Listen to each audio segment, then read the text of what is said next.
I blacked out on the road, and the truth came later. It was around 11:45 p.m. The roads were mostly empty. A light drizzle had started when I saw a girl standing by the edge of the road. She was soaked. The first thing that comes to mind in a place like this is a question: if she a human or something else? But she looked like someone who needed immediate help. She had her arm out, waving. I didn't stop right away. Slowed down, yes, but kept going for a few feet. The rain was picking up, and something about her standing there, alone, so late, made me stop in a human way. "Can you drop me to the main road?" she asked. I nodded. She climbed on behind me, and we started riding. I tried to make small talk, why she was there, but she would barely respond. After about 5 minutes, I noticed that drivers in oncoming cars, and there weren't many, kept staring at me. Long, sharp glances. Some even slowed down. One man in a van passed by with his window down and made a strange hand gesture at me, like he was waving to me to stop. I looked down at my bike, wondering if something was wrong. But no, everything felt fine. So I kept riding. I remember thinking, why is everyone acting so strange? A few moments later, a large transport truck blared past me, almost aggressively. I flinched, nearly swerved, and the guy inside leaned out his window, pointing down at me, then shouting something. I couldn't hear through the rain in my helmet. Another truck swerved and parked in the middle of the road, blocking the path. I had to brake hard, tires skidding in the rain. I cursed and stopped the bike, just in time. The man jumped out of his truck, holding a long metal rod. His face looked wild, like he was moving to hit me. Before I could even react, before I could say a single word, everything went black. When I opened my eyes, I was in a hospital bed. My shoulder was wrapped in heavy white bandages, and sitting beside me was the truck driver. I was angry at him. I remember shouting at him. He stood up quickly. "Are you okay?" he asked. I didn't answer right away, just stared angrily. Then he said, "Brother, I was trying to signal you from far back. You didn't see me." He looked at me, real serious now, because the girl behind you, she wasn't sitting. She was leaning over your shoulder, like she was biting into it. "I think you were hypnotized." He said that he saw it clearly. Her mouth was right there. Your jacket was soaked in blood. I kept honking, flashing lights, shouting, but you did not hear. I couldn't breathe for a second. He continued, "When I blocked you, she was still there, still eating. I jumped down with the rod, and the second I got close, she looked at me, then jumped off the bike and ran into the trees and disappeared." This gave me goosebumps. Actual goosebumps. The wound on my shoulder was real. The doctor said it was deep, almost surgical. I remember lying in that bed shaking. Not because of the pain, but because of what the guy just told me.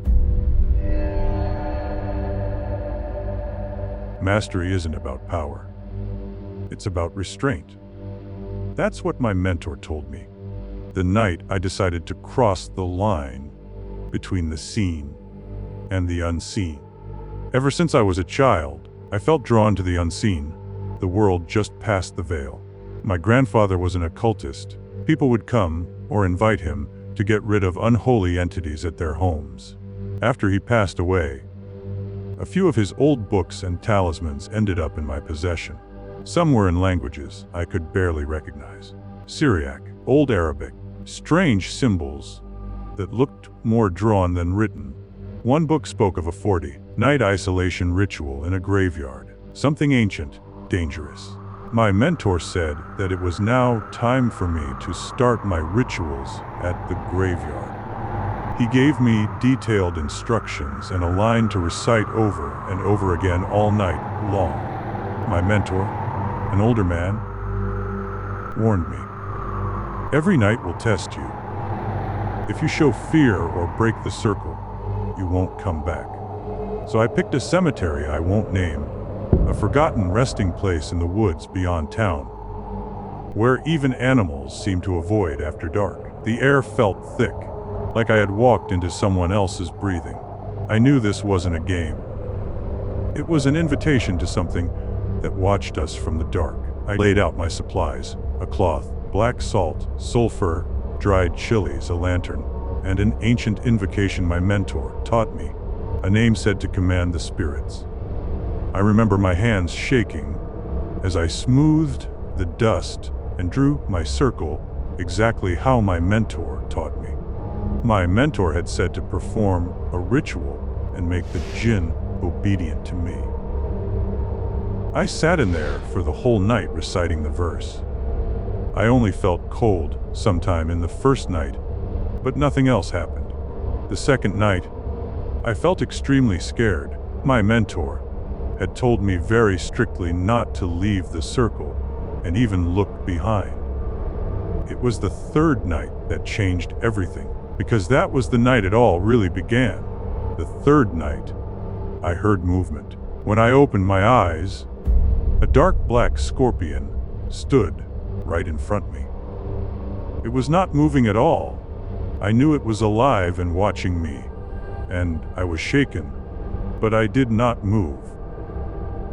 It stood there for minutes, and then something moved in the bushes, and he quickly went back, like something called him back in. I was constantly reciting the line my mentor gave me. These incidents kept happening. One night I saw a silhouette, not the body. It stood right in front of me like it was staring, and then went behind me. I was told not to turn and see my back, so I did not. I kept my head down, breathing shallow, heart thudding in my throat. My fingers dug into the cloth to stop them from shaking. One night, I heard someone calling me. They asked me for help, but I did not leave the circle. And then I heard a terrifying voice, like 5 or 6 people were speaking from one body. The voice was very disturbing. You do not belong here. Leave. I did not reply and only kept repeating the verse. I often felt a tap on my shoulder, like a child waking their parents. Every cell in my body screamed to turn, but I didn't. It was the 40th night. That sealed it all. I was reciting with my eyes closed when I heard a sound, to which I opened my eyes. A person was sitting right in front of me, just behind that circle, like it could touch me if it wanted to. I was scared, but my mentor's words echoed, and I was relieved. I knew it was not some human. It had dark skin, big hands like it could crush my head with one hit. It was staring at me constantly, and I had the courage to watch him in his eyes. His eyes were not completely round like humans, and had 2 shades red and green. After staring for minutes, the entity spoke. You made your point that we will obey you, as long as you are righteous. His voice was not human. He vanished as soon as he finished the sentence. Later, smoky flames began circling the barrier. They didn't burn. They danced, fast and tight, like something was trying to tear a hole through. I kept chanting. That moment changed something. The veil thinned. I started seeing them more clearly. Not shapes, but eyes, watching from gravestones, from trees. The same night, I heard sobbing from inside a sealed grave. A woman's voice said, "Let me go back. I wasn't ready." I wanted to help. I really did. But my mentor had strongly advised me not to interfere with the matters of the dead. It was almost morning. I turned to leave, and something followed. A second shadow stepped into my own. The moment it touched me, the air turned colder. Not outside, inside me. I returned to my mentor. My legs barely held me. He stopped me when I tried to speak, and only stared back at me, then gave a slow nod. "You've earned the right to summon," he said quietly, "but the real power is to master yourself and be righteous, otherwise they will destroy you." I already knew this, but hearing it from my mentor, after seeing everything, chilled me to the bone. While I was there, an old lady came with a request and said that his son died at the age of only 18, and it has been several months, but she said he would come into her dreams almost every night. She said it was the same every night. He would come and try to speak, but his tongue wouldn't respond, as if he couldn't speak any longer. My mentor gave me this task to look into, and the same night I returned to the graveyard. I did not make the circle, because now I was safe, my mentor told me. I chose the same spot, and at midnight a jinn appeared. It was different from the one I had seen last night, but it was obeying me. I told him about this. He vanished in front of my eyes, and returned shortly after. He informed me The son was cursed with black magic and had died with the same curse. It was the mother's brother who did it, and he also buried a talisman in the son's grave. I asked the jinn if he could remove the talisman from the grave, but he said that it has powerful magic and can only be removed by a stronger and more powerful jinn. I returned to my mentor and told him everything. He stopped me from telling this to the mother, as it would start problems in the family. He gave me another chant to recite and said that someone who will appear with this will solve the problem. I returned and started chanting. Soon after, a jinn came. This jinn was horrifying. It was not visible, but was there. The air changed when he appeared. It was cold and then turned hot as soon as he appeared. The jinn was in the shape of some kind of air. His face was visible for a glimpse, but only partially. I could not make his face. He asked me why I summoned, and I told him everything. He then asked, "What would you gain if I solved it?" I replied that my intentions are not to gain worldly things or fortune. He disappeared and soon after came back with an amulet. He said that he took this from the grave and then told me to wash it with clean water and then burn it after it is dry. I did exactly as he asked, and the woman's problem was solved. After solving a few problems, people began to whisper my name. People came with their problems to be fixed. A child with sudden nightmares.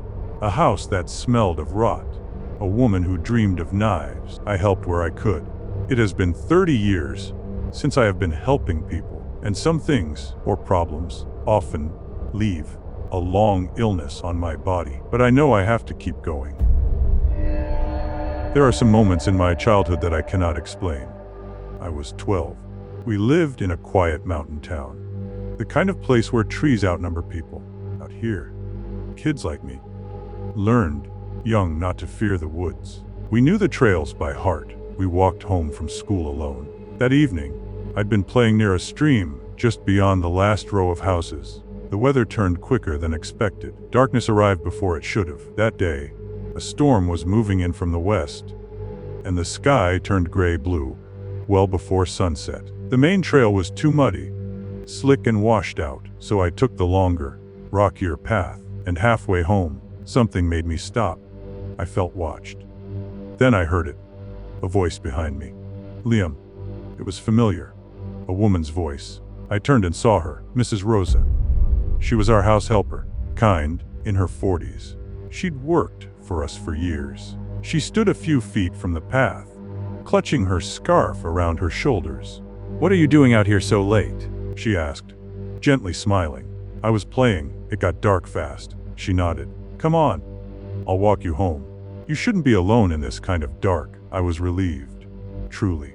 The fear that had wrapped around my spine loosened. So, I walked beside her through the colder parts of the trail, talked a little, mostly about school and her son Mark. She said Mark had just returned from the city that evening. When we reached the edge of our yard, she stopped there, smiled again, and said, "Go on in. Tell your mom I'll be over in the morning." I waved and stepped inside. The next morning, she arrived like always, stepping into the kitchen with her usual smile, her woven bag in hand. But something felt off. Her eyes were tired. She moved slower than usual. And her son, Mark, wasn't with her. "Is Mark not coming today?" I asked, casually. She often brought him along. She looked up. "He's in the city with his father. He left yesterday morning." "You said he got back yesterday when you walked me home," I asked. She stared at me like I was speaking another language. "What are you talking about?" "Last night, I said you found me near the grove. You said Mark was bored on the drive." Her voice dropped. "Liam, I wasn't here yesterday." I laughed, awkward, confused. "What do you mean? You found me on the trail." You had that same shawl on and everything. I was sick yesterday. I didn't leave the house at all. She wasn't lying. Her eyes were wide and serious. That's the part that never leaves me. Whatever it was, it didn't just copy her. It was her. Until the moment it wasn't. I don't think it meant harm, but they wanted to protect me. They helped me. Not all of them are evil. Some might even help. There are things out there, in the old places, and sometimes they step forward, just enough to be seen.